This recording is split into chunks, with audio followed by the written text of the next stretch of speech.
سورہ نازعات کی آیت نمبر 3 سے 7 تک کی تلاوت، ترجمہ اور تفسیر قرآن صراط الجنان سماعت فرمائیں گے۔ بسم اللہ الرحمن الرحیم، اللہ کے نام سے شروع جو نہایت مہربان رحمت والا ہے۔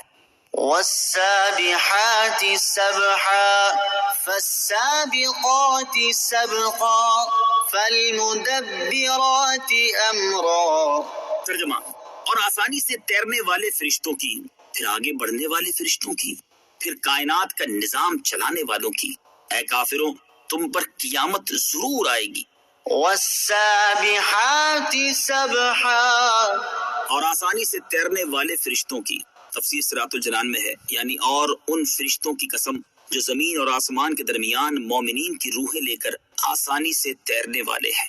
فالسابقات سبقا، پھر آگے بڑھنے والے فرشتوں کی، تفسیر صراط الجنان میں ہے، ارشاد فرمایا کہ پھر ان فرشتوں کی قسم جن کا وصف یہ ہے کہ وہ اپنی اس خدمت پر جلد پہنچتے ہیں جس پر وہ مقرر ہیں۔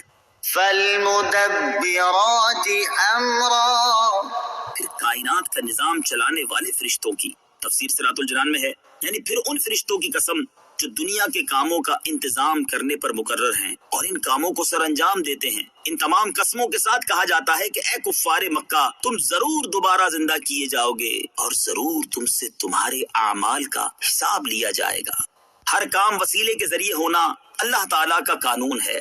یاد رہے کہ اللہ تعالیٰ کی قدرت تو یہ ہے کہ ہر چھوٹا بڑا کام کسی وسیلے کے بغیر خود اسی کے حکم سے ہو جائے، لیکن قانون یہ ہے کہ کام وسیلے کے ذریعے ہو، کیونکہ دنیا کا ہر کام کائنات کا نظام چلانے پر مقرر فرشتوں کے سپرد ہے۔ آیت سے یہ بھی معلوم ہوا کہ بعض نام اللہ تعالیٰ اور مخلوق کے درمیان مشترک ہیں، جیسے علی، سمیع، بصیر۔ انہی میں سے مدبر بھی ہے کہ رب عز و جل بھی تدبیر فرمانے والا ہے، اور فرشتے بھی مدبرات امر یعنی کاموں کی تدبیر کرنے والے ہیں۔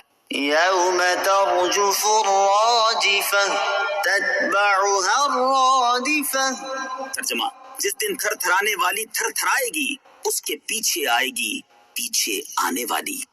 یوم ترجف الراجفہ، جس دن تھر تھرانے والی تھر تھرائے گی، تفسیر صراط الجنان میں ہے۔ اس آیت اور اس کے بعد والی آیت کا خلاصہ یہ ہے کہ اے کافروں، تم اس دن ضرور زندہ کیے جاؤ گے جس دن ایک سینگ میں پہلی پھونک ماری جائے گی، تو اس دن کی ہولناکی کی وجہ سے زمین اور پہاڑ شدید حرکت کرنے لگیں گے اور انتہائی سخت زلزلہ آ جائے گا اور تمام مخلوق مر جائے گی۔ پھر اس پہلی پھونک کے بعد دوسری پھونک ماری جائے گی جس سے ہر چیز اللہ تعالیٰ کے حکم سے زندہ کر دی جائے گی۔ ان دونوں پھونکوں کے درمیان 40 سال کا فاصلہ ہوگا۔ قیامت قریب ہے، جو کرنا ہے کر لو۔ حضرت ابی بن کعب رضی اللہ تعالی عنہ فرماتے ہیں کہ جب رات کے 2/3 حصے گزر جاتے تو نبی کریم صلی اللہ تعالی علیہ وآلہ وسلم اٹھتے اور ارشاد فرماتے، اے لوگو، اللہ تعالیٰ کو یاد کرو، اللہ تعالیٰ کو یاد کرو۔ قیامت کا پہلا نفخہ آن پہنچا اور دوسرا نفخہ اس کے تابع ہوگا۔ موت آ پہنچی ہے، موت اپنی ان تکالیف کے ساتھ آ پہنچی ہے جو اس میں ہیں۔ مراد یہ ہے کہ قیامت قریب ہے، جو کرنا ہے کر لو، اور موت تمہارے سر پر کھڑی ہے، اس لیے نیک اعمال کرنے میں جلدی کر لو۔ اعلیٰ حضرت امام احمد رضا خان علیہ رحمت الرحمان فرماتے ہیں، اترتے چاند ڈھلتی چاندنی، جو ہو سکے کر لے، اندھیرا پاک آتا ہے، یہ 2 دن کی اجالی ہے۔